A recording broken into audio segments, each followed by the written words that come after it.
Okay, thank you sir. I request Prabhuji గారిని sir నమస్తే అండి. సో 2 వాక్యాలు మాట్లాడాల్సిందిగా కోరుకుంటున్నాం. మీ ఇష్టం.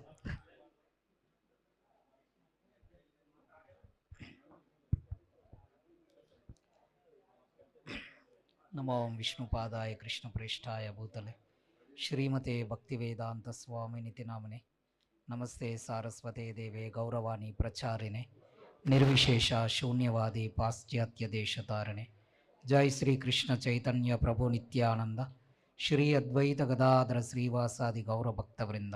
హరే కృష్ణ కృష్ణ కృష్ణ హరే హరే, హరే రామ రామ రామ హరే హరే.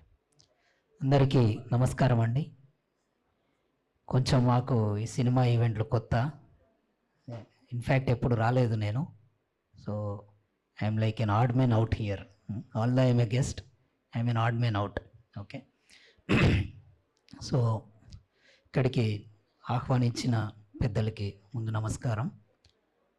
డొక్కా సీతమ్మ గారి పేరు మీద ఈ షార్ట్ ఫిలిం తీయడం అన్నది it's a very interesting and appreciating thing. వారి గురించి నాకన్నా ఎక్కువ చిత్ర బృందానికే తెలుస్తుంది. ఖచ్చితంగా చాలా రీసెర్చ్ చేసి ఉంటారు సినిమా తీసే ముందు. పర్టికులర్లీ వారి గురించి ఒక 2 అంశాలు నేను మీతో షేర్ చేసుకుందాం అనుకుంటున్నాను. నాకు చాలా స్ట్రైకింగ్గా అనిపించినాయి. సుదీర్ఘకాలం అంటే 40 ఏళ్ళు వారు ఇంటికి ఎవరు వచ్చినా కూడా కాదనకుండా లేదనకుండా ఏ టైం అయినా కూడా వారు అన్నదానం చేసేవారని వారి గురించి వినడం జరిగింది. సో అలా వారి పేరు ప్రఖ్యాతలు చాలా చోట్ల వినపడడంతో అక్కడి జమీందారు గారు ఒకసారి వారిని పరీక్షించాలని చెప్పేసి, వారి నిజాయితీని చిత్తశుద్ధిని పరీక్షించాలని చెప్పేసి ఒకసారి మారువేషంలో వెళ్ళారంట. మేబీ ఇది మీ సినిమాలో ఉందో లేదో నాకు తెలీదు.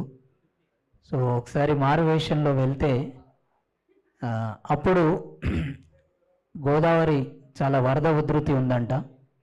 విపరీతమైన వర్షము, గోదావరి కూడా ఉప్పొంగే పరిస్థితి ఉన్నప్పుడు డొక్కా సీతమ్మ గారికి ఆ గోదావరి తల్లే దారి ఇచ్చిందంట. సో అంటే నాకు ద్వాపర యుగంలో మనం ఇంకొన్ని రోజుల్లో జన్మాష్టమి జరుపుకోబోతున్నాం.